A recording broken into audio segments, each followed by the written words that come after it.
mas o mercado parece que caiu a ficha que essa história de equilíbrio fiscal não vai acontecer. Aliás, o orçamento do próximo ano, né, Marcos, já está sendo apresentado ao Congresso e mostra enormes problemas, né? Eu queria falar com você de algumas contas que chamam muita atenção. Primeiro, o governo tem uma filosofia que gasto é vida, e isso é um problema. Nós vimos num item, Previdência. Vai aumentar, eu vi, segundo a IFE, 71 bilhões acima por causa dessa vinculação do salário mínimo aos benefícios, né? Temos o problema também do aumento da vinculação dos gastos com educação e saúde, que vai impactar por volta de 36 bilhões, segundo a IFE. Como você vê que o mercado vai receber este orçamento, que no fundo tem receitas superestimadas e gastos subestimados?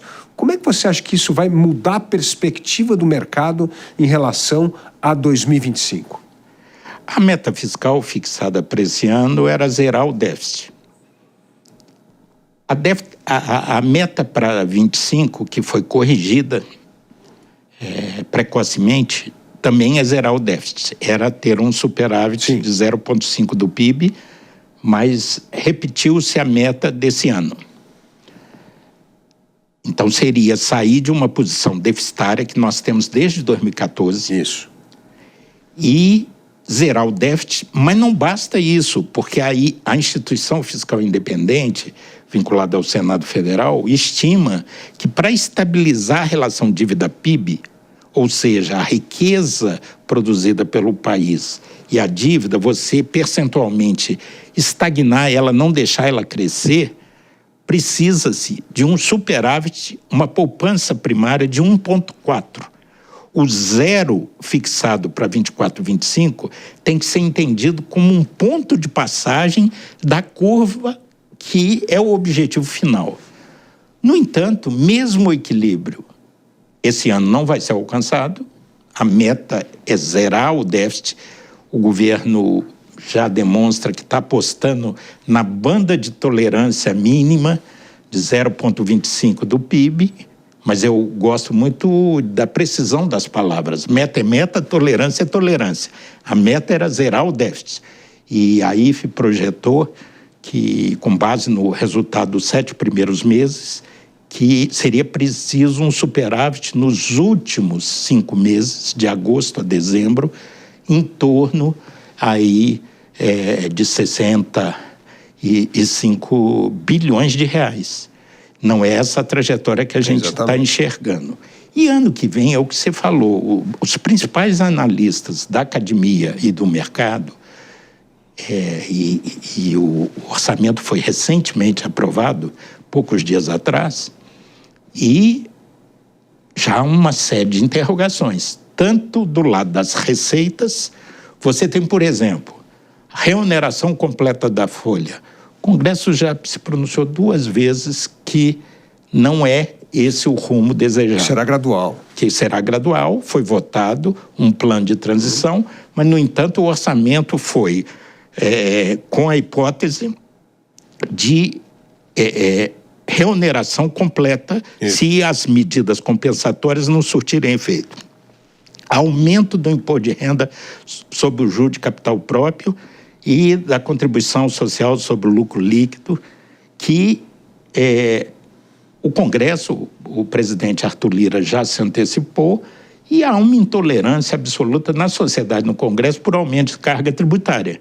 E a própria reforma tributária sinalizou isso ao colocar determinados limites para a expansão da carga tributária, que para um país emergente já é muito alta no Brasil, acima de 33% do PIB. Então, é questionável se essas medidas de aumento de impostos vão passar. Existem expectativas também de negociações de passivos tributários no âmbito do CARF, que é o Tribunal Administrativo da Receita Federal, e transações bilaterais com empresas. Também uma projeção otimista. Uma projeção de PIB, de crescimento da economia, que impacta a receita, também razoavelmente otimista. E do lado das despesas, se fala do pente fino na Previdência e no benefício de prestação continuada, que é uma coisa rotineira de qualquer gestor sério, competente, diligente, que tem que ser feito, a correção dos cadastros, a verificação, combate à fraude, desvios, mas há uma estimativa de que esse pente fino vai produzir uma coisa superior a 20 bilhões que, assim, pela prática, pela história, é muito difícil se configurar. E houve isso, a instituição fiscal não entra no mérito da qualidade ou da filosofia e da correção das políticas públicas. Ela não opina se a reforma tributária está certa ou errada, se o arcabouço foi na direção certa ou errada. A IFE, a ela cabe só gerar dados consistentes, críveis, com credibilidade, com consistência técnica e lançar os alertas para que os decisores, o presidente da República, seus ministros, senadores e deputados, tomem as decisões. Mas fato é, independente de avaliação de mérito, que 2 medidas foram tomadas que sobrecarregaram a dinâmica das despesas, que foi a volta da política de valorização real do salário mínimo, indexando 60% das despesas do orçamento. Então, a Previdência, 60% dos benefícios da Previdência são vinculados à base, ao salário mínimo. BPC, salário mínimo. Bolsa Família tem referência no salário mínimo. Auxílio o auxílio do trabalhador, o seguro-desemprego. Todas essas medidas são indexadas ao salário mínimo. Então, independente do juízo de valor que se faça, ou uma das grandes conquistas da nova República, além da própria consolidação da democracia e da estabilidade com o Plano Real, foi a construção de uma rede de proteção social para não deixar os mais pobres, os mais vulneráveis desprotegidos. Mas tudo tem um custo, não tem almoço grátis. Então é preciso saber se tem dinheiro para financiar tudo isso. O fato é que o salário mínimo indexando e tendo aumentos acima da inflação onera as despesas públicas, assim como a retomada, depois do fim do teto do gasto, da vinculação percentual da educação e da saúde às receitas. Então, não há dúvida, Felipe, eu acho que você há de concordar, houve uma mudança de paradigma. O teto de gastos aprovado no final do governo do Temer, em dezembro de 2016, tinha foco no controle de despesas.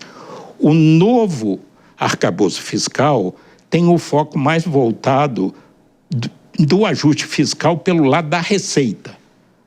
Obtiveram êxito? A equipe econômica galgou sucesso? Sim. Tanto que a receita, esse ano, no primeiro semestre, cresceu 9% acima da inflação.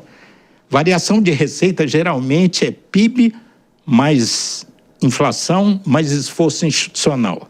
Esforço institucional, a perda de fiscalização, mudança de normas, mudança de leis, aumento de carga tributária. Geralmente, você põe a 2%, 3%. A nossa inflação está em torno de 4%. O nosso PIB vai crescer em torno de 3%. Acima dos 4%, cresceu 9%. Arrecadação. Mas o que aconteceu? A despesa cresceu 10,5%. Então, é como enxugar gelo. Você repõe com uma mão e tira com a outra.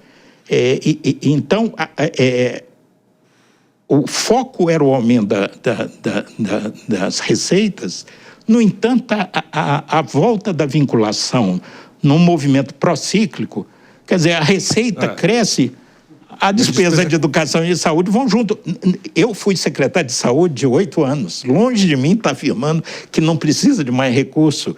Eu fui secretário de saúde de Minas 8 anos. Fui presidente do Conselho Nacional de Secretários de Saúde dos Estados. Então, longe de mim, não é essa avaliação de mérito. É uma questão de conta. É porque tem gente que acha que o céu é o limite, que pode gastar à vontade, que pode se endividar à vontade. É uma visão ingênua, voluntarista da política fiscal.